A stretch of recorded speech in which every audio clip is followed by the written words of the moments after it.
Hello students, स्वागत है आपका career and education with Pramod sir इस यूट्यूब चैनल में। स्टूडेंट्स, आज मैं क्लास 12th के लिए लेकर आया हूँ। क्लास 12th का आपको पता है छत्तीसगढ़ माध्यमिक शिक्षा मंडल बोर्ड ने असाइनमेंट फर्स्ट मतलब जो इंग्लिश सब्जेक्ट का अनाउंस कर दिया है। क्वेश्चंस जो है उसके लिए प्रश्न वेबसाइट में डाल दिया है। तो आज लेकर मैं आया हूँ उन प्रश्नों का एक मॉडल आंसर बनाकर किस तरह से आप उनका आंसर लिख सकते हैं, उन प्रश्नों का आंसर लिख सकते हैं। इससे पहले अगर पसंद आता है तो लाइक करें, शेयर करें अपने दोस्तों के साथ, और अगर अभी तक आपने सब्सक्राइब नहीं किया है तो सब्सक्राइब कर लीजिए ताकि जब भी मैं वीडियो बनाकर डालूँ सिलेबस का आपको पता चलता रहे। और सब्सक्राइब करने के बाद साइड में दिया हुआ बेल आइकन ज़रूर प्रेस करें, इससे आपको नोटिफिकेशन मिलता रहेगा। आइए असाइनमेंट फर्स्ट का मॉडल आंसर देखते हैं क्लास 12th के लिए इंग्लिश। हेलो स्टूडेंट्स, ये आप क्वेश्चंस जो असाइनमेंट का क्वेश्चंस सीजी बोर्ड की जो वेबसाइट है उसमें से आप डाउनलोड कर सकते हैं। और यहाँ पर मैं क्वेश्चंस को टाइप करके उसका आंसर जो है वो सब दिखा दिया हूँ एक मॉडल आंसर के तौर पे। आइए बात करते हैं। तो क्वेश्चन 1 दिया हुआ है असाइनमेंट में, how was the seen in school in the morning of the last lesson different from that on other day. अन्य दिनों की अपेक्षा वो जो दिन था मॉर्निंग का आवर में, लास्ट लेसन वाला दिन, क्या सीन था, दृश्य क्या था। आपको पता होगा फ्रेंच क्या करता है, स्कूल जाने का मूड नहीं रहता, फिर वापस वो स्कूल की तरफ आता है वापस, तो उसको वहाँ पर अंदर में क्या दृश्य दिखाई देता है अन्य दिनों की अपेक्षा, वो आपको यहाँ पर एक्सप्लेन करना है। अब विदिन 75 to 100 है ना वर्ड्स, और 4 मार्क्स का है। तो इसका answer you can write like this, the scene was different from that on other day. दूसरे दिन की अपेक्षा अलग था सीन। As it was also still, still मतलब शांत, it was also still while on other days usually when school began there was a great bustle. Bustle मतलब होता है चहल पहल, हल्ला गुल्ला। I had counted on the commotion, I had counted on the commotion मतलब वही हल्ला गुल्ला ही है, to get to my desk without being seen. वो जो फ्रेंच है, फ्रेंच आई मतलब फ्रेंच जो इसका प्रोटागोनिस्ट है, वो काउंट कर रहे कैसा समय जल्दी जल्दी बीते, हल्ला गुल्ला वाला समय आ जाए, मतलब उसमें शांत है ना, तो हल्ला गुल्ला हो ताकि मैं अंदर घुस पाऊँ। बट ऑफ कोर्स, लेकिन निश्चित ही, that day everything had to be as quiet as Sunday morning. Sunday की तरह सब चीज़ शांत था। थ्रू द विंडो, मैंने विंडो से देखा, ऐसा देखा, my classmates already in their places and my class teacher M Hamel walking up and down with his terrible iron ruler under his arm. Arm में रूलर दबाए हुए उनके जो टीचर हैं, क्लास टीचर एम हैमेल, इधर से उधर जा रहे थे। ये this was the different picture. ठीक है। सीधा question number 2, draw the character sketch of M Hamel. 4 marks का 75 to 100 वर्ड्स पे। तो आप, मैंने इसमें 4 5 7 8 पॉइंट्स लिख दिया है, आप 4 5 पॉइंट्स चाहे तो लिख सकते हैं। M Hamel was devoted person, devoted मतलब निष्ठा भक्ति वाला आदमी था देश के प्रति। फ्रेंच टीचर था, एल्सेस में 40 ईयर्स से काम कर रहा था। He was a strict disciplinarian, discipline को फॉलो करने वाला और कराने वालों को बोलते हैं डिसिप्लिनेरियन। वो स्ट्रिक्ट डिसिप्लिनेरियन थे। And his students were terrified of him and his great ruler, है ना, टेरिफाइड, डरते थे। He was an honest and patriotic, honest थे, देशभक्त भी थे। He didn't blame his students alone for poor learning.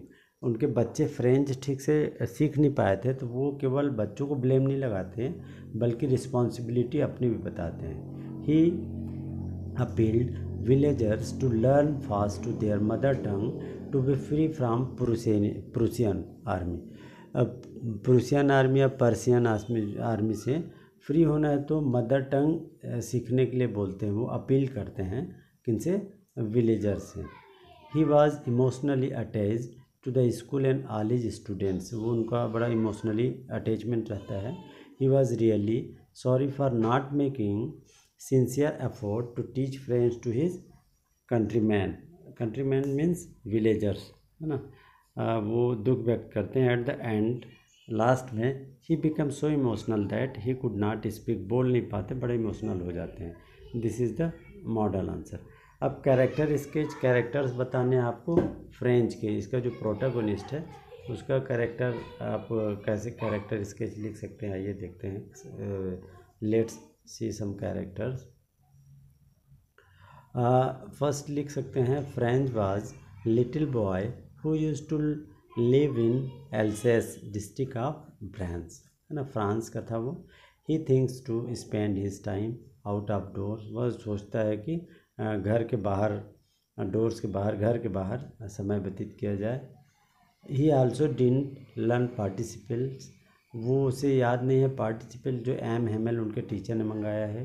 He had a sense of understanding, last में पता चलता है कि फीलिंग्स इमोशंस उसके अंदर हैं। On the last day of school he regrets that why he had not learn French before, last में उसे लास्ट डे पता चलता है कि उसे बड़ा रिग्रेट होता है, दुख मिलता है, या उसे पछतावा होता है कि उसने फ्रेंच क्यों नहीं सीखा। ही फेल्ट वेरी सैड, वो काफ़ी सैड फील करता है क्योंकि यह लास्ट डे है able to study French anymore, अब वह फ्रेंच नहीं सीख पाएगा। क्वेश्चन नंबर 4 देखते हैं। What are young trees describe as sprinting in poem my mother at 66, sprinting यानी running. This is from poetry section, जो माई मदर एट 66 है कमला दास का, उसमें से है। While driving to the airport in an effort to distract herself from the thoughts of her aging mother, the poet looks at the young trees sprinting. Car से वो जा रही है एयरपोर्ट को, तो उसकी मदर कार में है, तो वो उसको दौड़ते हुए यंग ट्रीज दिख रहे हैं, मतलब ऐसे लग रहा है कि वो आगे बढ़ रही है लेकिन ट्री पीछे की तरफ दौड़ रहे हैं। The trees seem to be running past the moving car, उसे लग रहा है काफ़ी तेज़ दौड़ रहे हैं पीछे की तरफ, पास्ट यानी निकलते जा रहे हैं, पास्ट यानी बीता हुआ होता है लेकिन ये निकल रहे हैं उससे मतलब है। The sprinting of the trees symbolises the rapidly passing years of human life from childhood to old age, ये एक सिंबल है, एक प्रतीक दिखाना चाह रहा है पोएट कि कैसे उम्र बढ़ते जा रही, चाइल्डहुड से ओल्ड एज की ओर। This image which shows activity and strength is contrasted with that of her old and weak mother who seems dormant sleeping in the car, car में सो रही है, उसके साथ एक कंट्रास्ट है। The young trees represent life in contrast to her mother's approaching death, अब नज़दीक है, जैसे जैसे समय बीतते जा रहा है नज़दीक बढ़ते जा रही है डेथ की तरफ उसकी माँ। यंग ट्रीज को यहाँ पर रिप्रेजेंट किया लाइफ के लिए, जैसे यंग ट्री कार आगे बढ़ रही है तो यंग ट्री पीछे तरफ निकलते जा रहा है, उसी तरह से लाइफ भी जल्दी जल्दी बढ़ते जा रहा है और डेथ की तरफ बढ़ रहे हैं, है ना। Read the following passage, passage को केयरफुली पढ़ना है और 2 क्वेश्चंस दिए उनके आंसर लिखना है। India is a land of farmers who are very simple and hard working, India जो है लैंड ऑफ फार्मर्स है, किसानों की भूमि है जो कि काफ़ी सिंपल और हार्ड वर्किंग है। Their only wealth is their land, उनका जो वेल्थ है वो लैंड है, ज़मीन ही उनका संपत्ति है।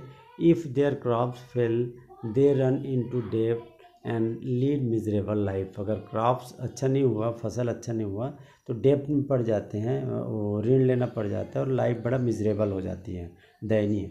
दे आर मोस्टली अनएजुकेटेड, हमारे जो फार्मर होते हैं मोस्टली अनएजुकेटेड होते हैं। They are not familiar with new implements and improved methods of farming, they use the same kind of plough as was used many centuries ago, अभी भी वो कई सारे इम्प्लीमेंट्स जो नए नए चीज़ें हैं उनसे सीख नहीं पाए हैं, अभी भी वो फार्मिंग के लिए प्लव इस्तेमाल करते हैं जो सेंचुरी एगो से चल रहा है। Our government is trying its best to improve the lots of farmers, government इनके लिए काफ़ी कुछ कर रही है। They are encourage to use modern implements, good seeds and manures, government चाह रही है, बढ़ावा देती है वो मॉडर्न इक्विपमेंट्स को अपनाएं, सीड्स को अपनाएं, मैन्योर्स को अपनाएं, मैन्योर मतलब खाद। They are given loan at low rate of interest, कम इंटरेस्ट पे ब्याज पे उनको लोन दिया जाता है। Development blocks have been open all over the country, countries देश भर में विकास खंड खोले गए हैं। The blocks supply superior seeds and good manures, अच्छे सीड्स और मैन्योर की सप्लाई करती है विकासखंड। डिस्क्राइब फार्मर्स ऑफ इंडिया, अब इंडिया के फार्मर्स को डिस्क्राइब करना पहला क्वेश्चन है, और दूसरा क्वेश्चन क्या है देखते हैं। How does government encourage the farmers, तो पहले क्वेश्चन का आप लिख सकते हो, farmer of India are very simple and hard working, their only wealth is their land, if their crops fail they run into डेप्ट and lead a miserable life. ऐसे 2 line या 4 लाइन आप लिख सकते हो। They are mostly uneducated, they are not familiar with the new implement and improved methods of farming, they use the same kind of plough as was used many centuries ago. B है, government encourages farmers to use modern implements, good seeds and manures. They are given loan at low rate of interest and development blocks have been opened all over the country to supply superior seeds and good manures. अच्छे खाद और seeds के लिए government के जो विकास खंड हैं उनसे सुविधा मिलती है, खुला हुआ है। तो ये है, आपको अगर पसंद आता है तो लाइक करें, शेयर करें और सब्सक्राइब करें अगर आपने सब्सक्राइब नहीं किया तो।